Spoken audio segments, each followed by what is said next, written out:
असं करावं. तो मंजीरा आहे. म्हणजे साध मराठी नाद मराठी. मी असं केलेलं गाणं की जे ज्याला आता मला वाटतं 17-18 वर्ष झाली पण अजून ते पॉप्युलर आहे. ते म्हणजे राणी माझ्या मळ्यामध्ये घुसशील का.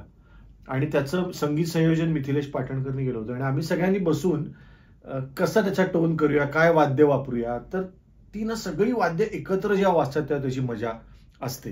आणि ना हँड्स आम्ही म्हणतो की किती हँड्स पाहिजे त्या गाण्यामध्ये. म्हणजे थोडक्यात की 2 ढोलकी 2 ढोलक 2 ढोल असे पाहिजेत का. तर जेव्हा ते म्हणजे घुसशील काय ढांग ढांग ढांग ढांग ढांग ढांग ते एकत्र वाजतं ना तेव्हा त्याची खूप मजा असते. तर याच्यात ढोलकी पण आहे, याच्यात ढोल आहे, सगळे याच्यात तुणतुणं पण असतं. टांग डांग डांग डांग डांग डांग. मोरसिंग नावाचं वाद्य आपल्याकडे खूप वाद्य आहेत. मोरसिंग म्हणजे कुठला वाद्य. मोरसिंग म्हणजे तोंडात धरून असं वाजत ते मोरसिंग असतं.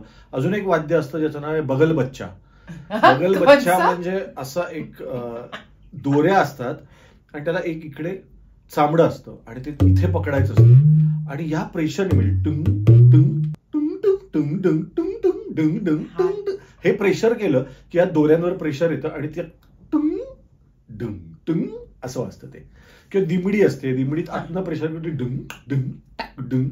तर सगळे म्युझिक डायरेक्टरना हे गाणं समजावून सांगताना अशी तोंडाने सगळी वाद्य वाजवत असतात सगळे. आणि सगळ्या म्युझिक डायरेक्टरना ही सवय असते की ते सगळ्याचे आवाज काढतात की इकडे मला असं पाहिजे की तर संदीप खरेंनी कविता लिहिताना राणी माझ्या मळ्यामध्ये घुसशील का इथपर्यंतच लिहिलं होतं. आणि घुसशील काय ढंटाडांग ढंटाडांग ढंटाडांग असं मी म्हणत होतो. आणि मला एकदम I went back to my school days की आमच्या एका कवितेमध्ये दिवस सुगीचे सुरू जाहले ओला चारा बैल माजले अशी कविता होती. तिथे खाली डिबाडी डिपांग डिचिबाडी डिपांग इडिबाडी डिचिबाडी डिपांग असं लिहिलेलं होतं. आणि मला डायरेक्ट ते आठवलं आणि मी ते म्हणायला लागलो. सो हा पण एक म्हणजे आपण महाराष्ट्राच्या साऊंड बद्दल बोलतोय. हा महाराष्ट्राचा शेतकऱ्यांचा साऊंड आहे. डिबाडी डिपांग डिचिबाडी डिपांग म्हणून तो मला आठवला असेल. असं आपलं इतकं आपलं आतनं कनेक्ट असतो आपला या साऊंडशी की आपण ते म्युझिक म्हणलं की आपल्याला ते साऊंड्स आठवतात, ती इन्स्ट्रुमेंट्स आठवतात. सो हे आपण आणि हे सगळे साऊंड्स हे आपण त्याच्यात जगत आलो तर ते आपोआप येतात. हे गजवदन करताना ती नांदी आहे एका नाटकासाठी लिहिलेली. अजब न्याय वर्तुळाचा म्हणून नाटकासाठी आरती प्रभूंनी लिहिलेली नांदी होती. आणि ती मी हे गजवदन वक्रतुंड महाकाय हे गजवदन वक्रतुंड महाकाय असं म्हणल्यावर मला असं वाटलं की ह्याच्यात आपण एक काहीतरी वर्ल्ड म्युझिक सारखं असं करावं. पण त्याच्यातला सगळ्यात मला आवडणारा साऊंड आहे तो मंजीरा आहे. म्हणजे चिकचिंग चिकचिंग चिकचिंग चिकचिंग हा जो साऊंड आहे ना मला असं वाटतं की काही साऊंड तुम्हाला काही व्हिज्युअल्स देतात. साऊंडचा व्हिज्युअलशी खूप संबंध असतो. हे चालू झालं ना चिकचिंग चिकचिंग की तुम्हाला ती गणपतीची मूर्ती, त्याला हार घातलाय, तिथे ते तुम्ही अगरबत्ती कमळ घातलंय, केवडा, हे सगळं तुम्हाला डोळ्यासमोर येतं त्या मंजीरा. सो दिसायला एवढंसं वाद्य असतं पण मला असं वाटतं ही जे छोटी वाद्य असतात आपण आम्ही जरा पर्कशन इन्स्ट्रुमेंट्स म्हणतो ना त्याच्यात खूप वातावरण निर्माण करायची शक्ती असते. जसं इंग्लिश गाण्यामध्ये एक शेकर असतो साधा वाळू भरल्यानंतर वाजायला लागल्यानंतर सगळं अवकाश भरून जातं. These are high frequency sounds. हे हाय फ्रिक्वेन्सी साऊंड आहेत. तर तसा तो मंजीरा आहे. तर तो त्याच्यात फार छान वापरलाय. डॉक्टर राजेंद्र दूरकरनी त्याच्या सुरुवातीला शंख वाजवलाय गजवदनला. तर शंख पण असा आहे की त्यांनी ना एखाद्या भव्य गोष्टीची सुरुवात होते. आणि भव्यता म्हणजे काय तर शंख. आपल्या ह्या ज्या सगळ्या कंडिशनिंग असतं आपलं की शंख वाजला की आपल्याला आयदर अशी एक मोठी मिरवणूक चालू होणार, कोणाची तरी एंट्री होणार, युद्ध चालू होणार. सो चं चं चं चं आणि मग हे गजवदन आणि मग तो आरती चालू झाली की त्याच्याबरोबर पखावाज वाजतो. कारण त्याच्यात आरती पण येते मध्ये आणि आरतीच्या वेळी पखावाज. सो त्याच्यात मी तर म्हणतो की हे गजवदन हे वाद्यांचं पण एकत्र येणं. जसं आरतीला लोक एकत्र येतात तसं वाद्यांचं एकत्र आलेली आरती आहे हे गजवदन. त्यामुळे ते पण माझं फार आवडतं गाणं आहे. आणि ही सगळीच वाद्य असतात ना ही थोडी थोडी जरी वापरली तरी आपापलं फ्लेवर देऊन जातात. ते ना मसाल्यासारखं असतं की इतकंच असतं पण ते जे येऊन जातं ना, एक चिंग असं येऊन जातं ना की आपल्याला असं वाटतं. आणि ह्या ज्याला म्युझिक कळतं त्याच्यावर ते इम्पॅक्ट होतोच, पण ज्याला कळत नाही त्याच्यावर पण खूप इनडायरेक्टली या सगळ्या साऊंडचा इम्पॅक्ट होत असतो. हापूस नावाच्या फिल्ममध्ये आमच्या असं डोक्यात आलं होतं की आपण जे लहानपणापासून आंबा पिकतो, म्हणजे लहानपणी मी काय ऐकलं होतं, आंबा पिकतो रस गळतो कोकणचा राजा बाई दंगा काय जिंबा खेळतो. मी म्हटलं की आपण ना हापूस नावाच्या फिल्ममध्ये आंब्यावर गाणं करतोय, तर आपण ही ओळ वापरूया का, असं मी संदीपला म्हटलं. तर काय करूया, तर तो म्हटला की मग ना आंबा पिकतो रस गळतो कोकणचा राजाबाई दंगा मांडतो, कारण तो आंबा सगळीकडे खूप हॅपनिंग असतो. आणि मग मी म्हटलं की पहिलं काय करायला पाहिजे की ही चाल काय करायची, तर तो आंबा पिकतो. तर मी ना आंबा पिकतो रस गळतो कोकणचा राजा बाई दंगा मांडतो, सूर्य जळतो उन्ही तळतो तरी कसा मोहरून फुली फळतो, शिवाराचा जीव कसा परिमळतो, कधी टांग टांग कधी टांग टांग कधी टांग टांग आंबा पिकतो रस गळतो. सो काय होतं, हे सगळी वाद्य कुठून आली किंवा हे साऊंड कुठून आले, हे ठेके कुठून आले, असा विचार केला तर त्या प्रोफेशनचे, म्हणजे शेतकरी ठेका. तर ही गाणी वरच्या पट्टीत हाय एनर्जी गाणीच का आली, तर शेतामध्ये गाताना जर लांब लांब लोक उभी आहेत तर तुम्ही खूप खालच्या पट्टीत समजा एखादं गाणं शांतपणे म्हणलं तर पलीकडच्या माणसाला कळणार. वल्लवताना ती एनर्जी आहे ना, कोळी लोक जेव्हा गाणं गातात आपली, तेव्हा ते त्याच्यात ती एनर्जी पाहिजे ना. वल्लव रे वल्लव वल्लव हा सगळा तो त्यांच्या कामाचा रिदम आहे. आपले धनगरी गीत असतील तर ते काठी अशी घेऊन जाताना तर लोकांना वाटतं की इथे काठी ठेवली म्हणजे धनगर, तसं नाही. ते दिवसभर जेव्हा फिरतायत तेव्हा ते काठी कुठे ठेवणार, ते सगळ्यातनं ते त्या परिस्थितीतून ती आलेली गाणी आहेत. तर त्याच्यात ही वाद्य सुद्धा ना, ही हाय एनर्जी वाद्य, ठाकर म्हणजे सगळं. तर हृदयनाथजींनी जे जैत्रे जैत केलं, त्यांना बरोबर ढोलच का आला, कारण तो रानामध्ये सगळ्यांनी मिळून उत्सव करायचा, तर गळ्यात ढोल बांधायचा आणि वाजवायचा. सो ती सगळी वाद्य आपली महाराष्ट्रातली किंवा कुठलंही इन्स्ट्रुमेंट हे त्या परदेशातल्या लोकांची प्रोफेशन्स, तिथला बेसिक साऊंड आणि लोकांचे उत्सवात आलेले हे सगळे साऊंड आहेत. आणि आपण सगळे फार भाग्यवान आहोत की भारतात इतके उत्सव आहेत आणि प्रत्येक उत्सवाचा एक आपापला साऊंड आहे. लहानपणी सगळ्यात आवडतं गाणं, जे आजपर्यंत आवडतं गाणं आहे, ते म्हणजे ऐरणीच्या देवा तुला ठिणगी ठिणगी वाहू दे. आता ह्या गाण्यामध्ये मी म्हणजे भाग्यवान आहे की मी या गाण्याविषयी दिदींशी पण गप्पा मारल्यात आणि हृदयनाथजींशी पण गप्पा मारल्यात. तर हृदयनाथजी या गाण्याचे अरेंजर आणि असिस्टंट होते. याचे म्युझिक डायरेक्टर लता मंगेशकर, लता दिदींचं कॉम्पोजिशन आहे.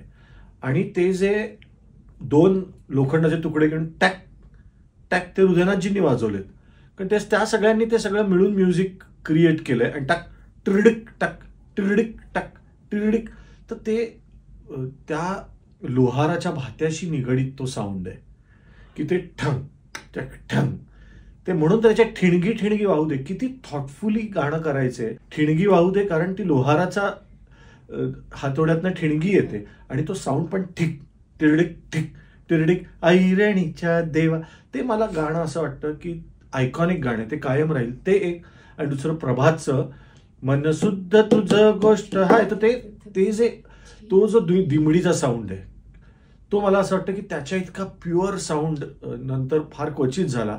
कारण ना ते कुठे म्युझिक केलंय असं वाटलं नाही. एक रस्त्यावरचा मुलगा आहे, तो हार्मोनियम घेऊन उभा आहे, दुसरा दिमडी वाजवतोय आणि झेंडा भल्या कामाचा जो घेऊन, जसं मी तर टाळ्या वाजवत म्हणतोय, तितकं ते नॅचरल आहे. आणि तुम्ही जितकं सहज करता तितकं ते पहा. आता आपण 80 वर्षानंतर पण त्या गाण्याविषयी बोलतोय, याचं कारण ते आतून केलेलं आहे, ते क्राफ्टेड नाही. क्राफ्टेड गोष्ट जाते, अशी सुचलेली गोष्ट असते ना, ती इतकी वर्ष टिकते. तर ही इन्स्ट्रुमेंट जेव्हा सहज येतात, मुद्दाम कुणीतरी वापरलंय म्हणून मी पण वापरतो असं इन्स्ट्रुमेंट वापरलं गेलं तर ते टिकत नाही. मी एक अनुभव सांगतो. रखुमाईचा नवरात्र महोत्सव असतो पंढरपूरला, रखुमाई महोत्सव म्हणतात त्याला. तिथे मी गेलो होतो शौनक अभिषेकींबरोबर, आणि तिथे एक 50 लोक गळ्यात पखावाज अडकवून आणि 50 लोक टाळ अडकवून असं एका वेळी जय जय रामकृष्ण हरी म्हणतात. आणि ते धिंग तांक धिंग धिंग तांक धिंग धिंग तांक धिंग धिंग जय राम कृष्ण हरी आणि ते छान छान छान छान छान छान छान छान हे जे वाजवतात ना. आणि माझी पहिली फिल्म मी म्युझिक केलेली त्याचं नाव होतं विठ्ठल विठ्ठल. आणि मी पहिलं जर काही रेकॉर्ड केलं तर जय जय रामकृष्ण हरी रेकॉर्ड केलं होतं. इतका माझ्यावर तो इम्पॅक्ट आहे. आणि रूप पाहता लोचनी सुख झाले ओ साजणी या ते रूप पाहता लोचनी सुख झाले ओ साजणी सुख दिन धागेक दिन दिन धागेक दिन दिन धागेक असे 50 पखाव. वारीला इतकी मोठी परंपरा का आहे? वारीत परदेशातून लोक येऊन का अनुभव घेतात? ते नुसतं चालणं किंवा ते त्याच्यात तो जो भक्तीचा उन्माद, भक्तीची एक आपण ज्याला म्हणतो ना तंद्री, तर ती महाराष्ट्रात कुठे येते? तर ती टाळ पखावज एकत्र जेव्हा वाजतं तेव्हा ती भक्तीचं ती तंद्री लागते. त्यामुळे मला असं कायम वाटतं की मला सगळ्यात जास्त मी अभंगांचं जेव्हा कार्यक्रम करतो किंवा माझ्या कार्यक्रमात अभंग गातो की धाव घाली आई धाव घाली आई आई धाव घाली, तर त्या कुठेतरी कार्यक्रमात एक मोमेंट अशी काही महिन्यात एकदा मिळते की जेव्हा तुम्हाला ऑडियन्सच्या पलीकडचा तो अंधार किंवा तो उजेड काहीतरी दिसतो, पण तो पखावज आणि टाळ वाजत असतानाच दिसतो. योगायोगानं मी म्हणजे जवळजवळ 650-700 गाणी रेकॉर्ड केली ना, तर खूप प्रकारची गाणी केली. त्यामुळे अगदी सॅक्सफोन पासून ते शेहनाई, क्लॅरोनेट, वीणा, झिटार म्हणजे पिकअप असलेली सितार आहे नीलाद्रीजींची, ती पण वापरलेली आहे. मला वापरायला खूप आवडेल. कदाचित मला असं वाटतं की सिम्फनी, कम्प्लीट सिम्फनी म्हणजे खूप मोठं विंड इन्स्ट्रुमेंट्स म्हणजे जे सगळे मोठे ट्रॉम्बोन्स आणि मोठे, ते मी कधी नाही वापरलं. आम्ही ते प्रोग्रॅम्ड वापरले पण लाईव्ह कधी नाही वापरलं. ते मला वापरायला खूप आवडेल. मला लाईव्ह पियानो बरोबर गाणी करायला पण खूप आवडतील. ग्रँड पियानो बरोबर, की ग्रँड पियानो वाजतोय खरा आणि त्याच्यावर फक्त सिंगरचं व्हॉइस आहे, अशी गाणी मला करायला खूप आवडतील.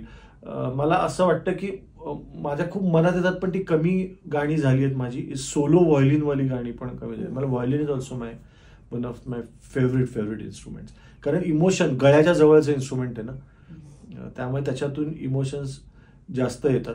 पण मला तरीही वाटतं की कितीही टेक्नॉलॉजी पुढे गेली तरी ही जी वाद्य आहेत आपली, ती वाद्य जेव्हा खरी वाजतात तीच आपल्याला आवडतात. याची अनेक कारणं आहेत.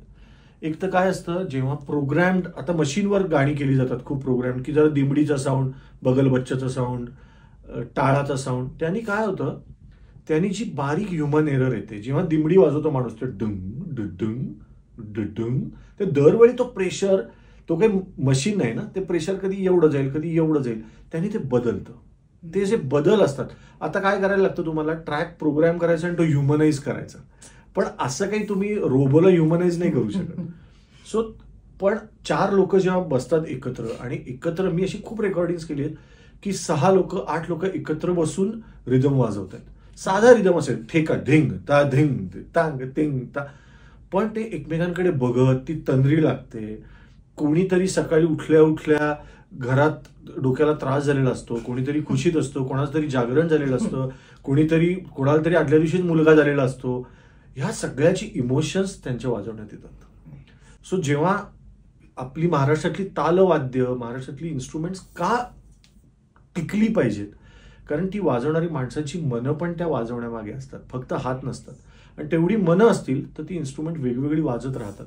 म्हणून मी अभिनंदन करतो तुमचं की मिरचीनी या इन्स्ट्रुमेंट्सचा उत्सव केला. आणि या निमित्ताने मला पण, कारण आम्ही सगळे म्युझिक डायरेक्टर्स, म्युझिकवरली माणसं ही या सगळ्या इन्स्ट्रुमेंट्सचे भक्त असतो. तर आमच्या देवतांना एकदा आम्हाला नमस्कार करायची संधी मिळाली. थँक्यू.